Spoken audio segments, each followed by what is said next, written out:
En concreto, se ha dado luz verde a la convocatoria mediante subvenciones destinadas al fomento de la movilidad mediante transporte público.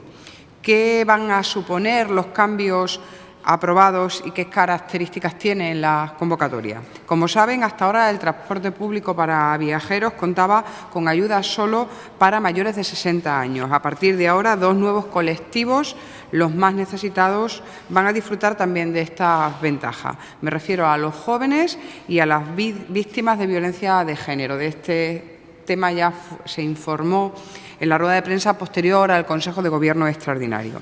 Pero sí concretamos la medida.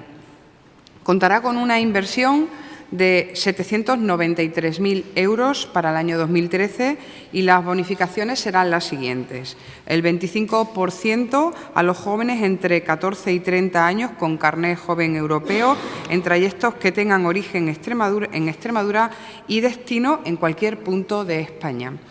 Y el 50% de subvención a las víctimas de violencia de género o violencia doméstica en los viajes que igualmente tengan origen en Extremadura.